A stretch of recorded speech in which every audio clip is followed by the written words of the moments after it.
پھر اللہ تعالیٰ کا ایک نام ہے المؤمن. المؤمن کا مطلب ہے دی گرانٹر آف سیکورٹی، سیکیور کرنے والی ذات. اور جب ہم سیکیور کرنے والی ذات سے انسیکیور ہو جائیں تو پھر اس سے بڑی بدقسمتی اور کیا ہے. جب بچے کو مار پڑے یا جب بچے کو ٹھوکر لگے تو وہ ماں کے پہلو میں جا کے آپ نے دیکھا ہوگا سیکیورٹی لیتا ہے، ماں کے دامن میں جا کر وہ حفاظت لیتا ہے، اسے سیکیورٹی فیل ہوتی ہے ماں کو گلے لگا کے. پیرنٹس کتنی بڑی نعمت ہیں کہ نہیں ہے. ہمیں جس طرح پیرنٹس سمجھ سکتے ہیں دنیا میں اور کوئی نہیں سمجھ سکتا. جیسے آج سے کچھ سال پہلے ایک بھائی تھا، اس سے بات ہو رہی تھی تو اس نے کہا کہ علی بھائی میرے یہ مسئلے ہیں لیکن آپ مجھے ڈر ہے آپ جج کریں گے مجھے. میں نے کہا نہیں، آپ کھل کے بیان کریں، کھل کے بتائیں. بہرحال وہ بتاتا گیا، ہم سنتے گئے، میں سنتا گیا. تو بعد میں نے اسے کچھ کام ڈاؤن کیا، کچھ ایڈوائس کی تو وہ اتنا حیران ہوا، کہتا آپ نے مجھے جج ہی نہیں کیا. تو میں نے کہا سوچو میں مخلوق ہوں، اگر میں نے جج نہیں کیا تو اللہ تعالیٰ انفائنائٹ ٹائمز، یعنی تم اللہ سے ڈرتے ہو، اللہ سے بات شیئر کرتے ہوئے ڈرتے ہو. انسان تمہیں جج نہیں کر رہا، اگر تمہارا دوست اچھا ہے وہ تمہیں جج نہیں کر رہا تو اس دوست کا خالق کون ہے؟ اللہ تعالیٰ ہے. تو المؤمن، سیکیورٹی کہاں سے لینی ہے؟ اللہ سے لینی ہے. کس کے دامن میں جا کے آپ نے چھپنا ہے؟ اللہ کے دامن میں جا کے چھپنا ہے. اللہ کی حفاظت سب سے بڑی حفاظت ہے. اور پھر اللہ کا یہ ایٹریبیوٹ الوکیل. الوکیل کا مطلب وکالت کرنے والا نہیں ہے، الوکیل کا مطلب ہے ڈسپوزر آف افیئرز، افیئرز کو ڈسپوز کرنے والا. ہر چیز اس کی اجازت سے ہوتی ہے، خاص حکمت کے مطابق. اس کے پیچھے انفائنائٹ وزڈم ہے جو ہیومن بینگز انڈرسٹینڈ نہیں کر سکتے. ڈسپوزر آف افیئرز.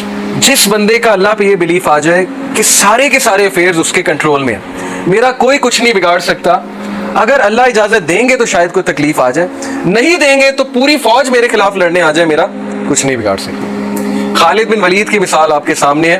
صحابہ کہتے ہیں کہ وہ صف اول میں ہوتے تھے، اپنا گھوڑا دوڑا رہے ہوتے تھے اور وہ شخص شہید نہیں ہوا. لوگ جو ہے وہ جہاد پر دیکھیں نا اس دور میں ڈرتے تھے جانے سے کہ نہیں ہم تو شہید ہو جائیں گے، ہم تو مر جائیں گے، ہمیں کوئی تیر لگ گیا، کوئی تلوار سے زخم لگ گیا، ہم تو مر جائیں گے. خالد بن ولید فوت ہوئے.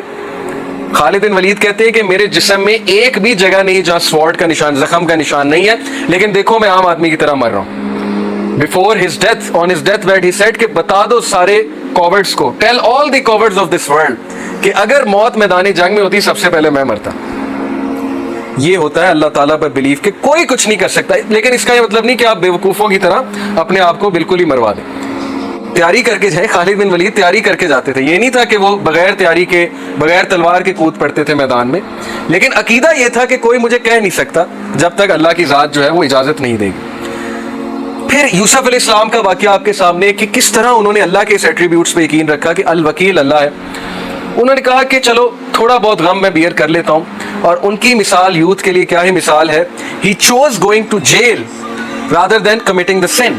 He had the choice کہ جب انہیں sin کی آفر ہوئی he could have committed sin.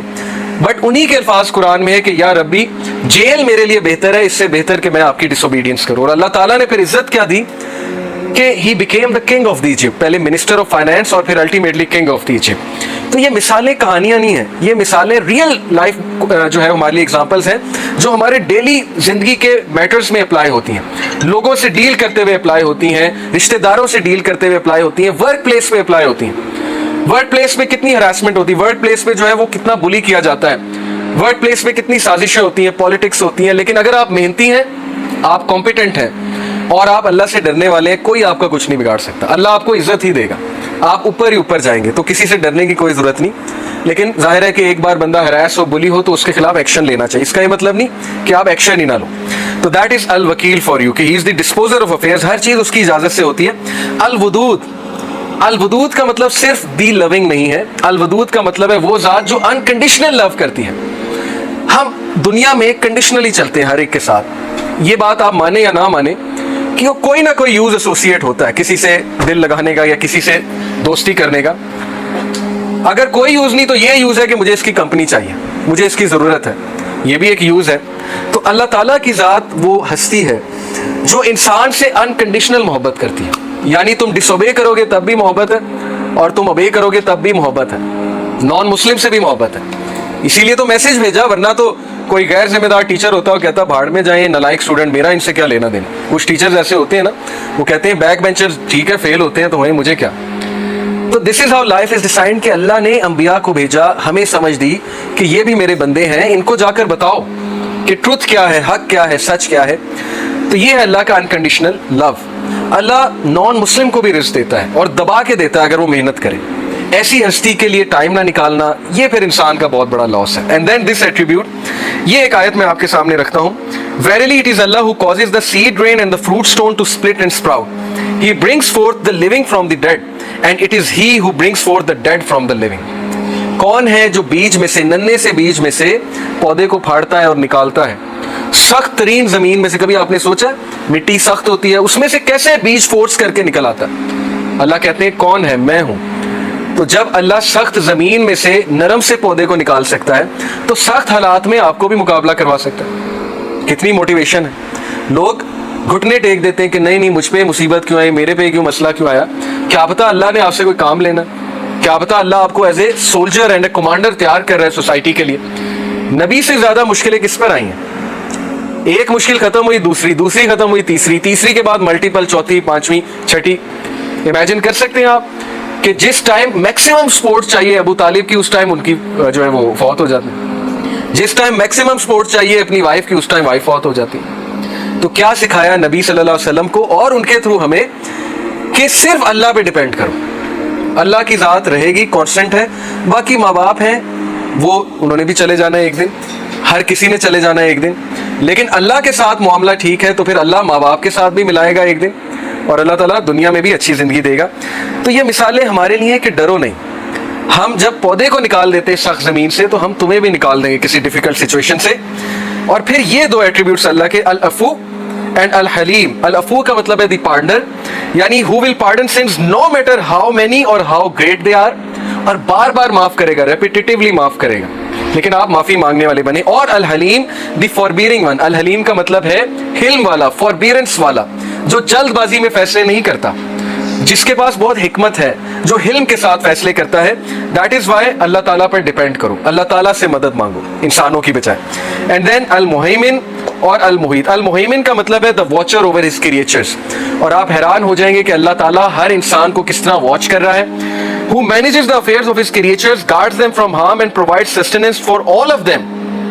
This attribute reminds us that God is forever watching over us and doing what is best for us all. یہ ایک الگ بات ہے کہ ہم خود اپنے لیے کوئی مصیبت لے آتے ہیں، لیکن وہاں سے بھی اللہ نکالتا ہے. یہ میں نے خود اپنی لائف میں وٹنس کیا کہ بار بار انسان اپنے آپ کو پھنسا دیتا ہے ایک سچویشن، پھر اللہ کے پاس جا کے روتا ہے کہ اللہ پھنسا بیٹھے ہیں، اب نکال لیں. ساری زندگی کی سٹوری یہی ہے کہ پہلے پھنساتا ہے اور پھر اللہ کے آگے جا کے روتا ہے کہ اب نکالیں، اور اللہ نکالتا ہے. اللہ یہ نہیں کہتا کہ دوڑ جا، پہلے میں نے نکالا، اب نکالا، اب تیسری بار پھر آ گئے. کوئی انسان ہوگا وہ کہے گا کہ چلو یہاں سے، 10 بار تمہیں سمجھا دیا، بار بار تم جو ہے وہ وہی مسٹیک کرتے ہو. تو ایسی ہستی کو اگنور کرنا یہ پھر بہت بڑی حماقت ہے. المحیط دی انکمپاسر who encompasses all things with his knowledge, power, mercy and dominion. Nothing is concealed from him.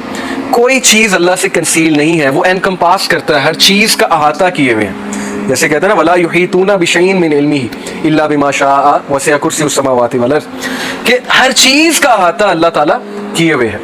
اللہ تعالیٰ کا علم ہر چیز کا احاطہ کیے ہوئے ہے. اس لیے اللہ سے مدد مانگیں، کسی سے ڈیل کرتے ہوئے اللہ سے مدد مانگیں. صحابہ چھوٹی چھوٹی باتوں پہ اللہ سے مدد مانگتے تھے. ہم یہ سمجھتے ہیں اللہ سے مدد مانگنی جب کوئی بہت بڑا مسئلہ آ گیا، ادروائز مدد نہیں مانگنی. تو صحابہ تو نبی صلی اللہ علیہ وسلم نے سکھایا کہ جوتے کا تسمہ بھی اللہ سے مانگو. آپ کبھی ٹریفک میں پھنسے ہیں، چھوٹی سی چیز ہے، آپ اللہ سے مدد مانگے، اللہ تعالیٰ نکال دے. اللہ کو پسند آئے گی یہ بات کہ چھوٹی چھوٹی چیزوں پہ مجھ پہ ڈیپینڈ کر رہا ہے. آپ نے کوئی میڈ رکھنی ہے، کسی کے ساتھ ڈیلنگ کرنی ہے، اللہ سے مانگے کہ اللہ یہ اچھی مجھے سچویشن میرے لیے کریٹ ہو، کوئی فراڈیا نہ ملے مجھے، کوئی ایسا ویسا بندہ نہ ملے جو کل کو مجھے نقصان پہنچائے. بیکاز اللہ احاطہ کیے ہوئے ہے کہ کون اچھا ہے کون برا ہے. تو اللہ سے مانگے. سچ از اللہ then how are you deluded away from the truth. یہ ہے سورہ نام کی verse 95. یہ ہے اللہ، تو کیوں دھوکے میں پڑے ہوئے؟ ساری باتیں تمہیں پتہ ہیں، تو کیا اللہ کو اگنور کرنا چاہیے؟ کیا اللہ میٹر نہیں کرتا زندگی میں؟ کیا اللہ کے حدود میٹر نہیں کرتے؟ تو اپنے آپ کو فارغ کریں اللہ تعالیٰ کے لیے، اس حدیث پہ عمل کریں. یہی آج کا ہمارا ٹاسک ہے کہ ہم ٹائم نکالیں، اپنا ٹائم ٹیبل کچھ ایسا ڈیزائن کریں کہ پرائیورٹی اللہ ہے، اور جس کی پرائیورٹی اللہ ہے وہ ٹائم نکال لے گا. بہت سے لوگ بہانا کرتے ہیں کہ نہیں میں ادھر تھا، شاپنگ کر رہا تھا، یا ٹریفک میں تھا، یا راستے میں تھا. میں نے کئی لوگ دیکھے ہیں وہ چاہے راستے میں، وہ چاہے گاڑی چلا رہے ہو، چاہے شاپنگ کر رہے ہو، وہ نماز پڑھنے چلے جاتے ہیں. وہ ایمپوریم میں گئے ہو، مسجد چلے جاتے ہیں. وہ راستے میں کہیں مسجد، ان کو پتہ ہوتا ہے مسجد کہاں ہے. جن کی پرائیورٹی نہیں ان کو پتہ ہی نہیں ہوگا مسجد کہاں ہے. وہ روٹ ہی ایسا سلیکٹ کریں گے کہ انہیں پتا ہے کہ یہاں مسجد ہے یہاں مسجد ہے, تو چلو اگر میں گھر نہیں بھی پہنچتا تو راستے میں, میں مردوں کی بات کر رہا ہوں, مسجد میں نماز پڑھ لیں گے. So such is Allah, then how are you deluded away from the truth? اور پھر یہ لاسٹ بات, سورہ عنکبوت chapter 29 verse 63, who is it that sends down water from the clouds then gives life to the earth with it after its death? Say all praise is due to Allah, nay most of them do not understand. کون ہے جو بنجر زمین کو زندگی دیتا ہے after its death? کون ہے جو بارش کو برساتا ہے اور تم دیکھتے ہو کہ ایک زمین بنجر تھی اور بعد میں سبز ہو گئی, وہاں پر پودا اگایا, وہاں پر گرینری ہو گئی؟ یہ سب اللہ کے کرنے ہیں. اسی لیے آل پریز از ڈیو ٹو اللہ. لیکن بہت سے لوگ سمجھتے نہیں ہیں, سمجھنا چاہتے ہی نہیں ہیں. وہ انہی بحثوں میں پڑے رہتے ہیں کہ پتہ نہیں اللہ ہے بھی کہ نہیں ہے. وہ پرسپیکٹیو ہی نہیں ہے, آبزرویشن ہی نہیں ہے, آنکھیں ہی نہیں کبھی کھولی. وہ اسی ڈیبیٹ میں پڑے رہتے ہیں کہ نہیں سائنس نے یہ کہا, سائنس نے وہ کہا. وہ اسی ڈیبیٹ میں پڑے رہتے ہیں کہ نہیں میری زندگی میں تو یہ ہو گیا وہ ہو گیا. اس سے زیادہ ان کی سوچ آگے جاتی نہیں. بڑے پرسپیکٹیو کو کبھی سمجھتے ہی نہیں ہے کہ پین کیوں نیسیسری ہے, زندگی میں مشکلات کیوں آتی ہیں, اللہ تعالیٰ نے کیوں یہ چیزیں الاؤ کی ہوئی ہیں. یہ چیزیں علم سے کلیئر ہوتی ہیں, لیکن علم ہم نے حاصل نہیں کرنا, قرآن ہم نے نہیں پڑھنا, اور بیٹھ کے ہم نے جو ہے یہی سوچتے رہنا ہے کہ بس زندگی ایسے کیوں جا رہی ہے. تو اس لیے میں آپ سب کو چاہتا ہوں کہ ہم سب اپنے آپ کو ان پلگ کریں. جو کچھ سنا گیا اللہ پاک اس پر عمل کرنے والا اور آگے لوگوں تک پہنچانے والا بنائے. مزید اصلاحی بیانات کے لیے ہمارا یوٹیوب چینل MA ریمائنڈر کو سبسکرائب کریں. جزاک اللہ خیر.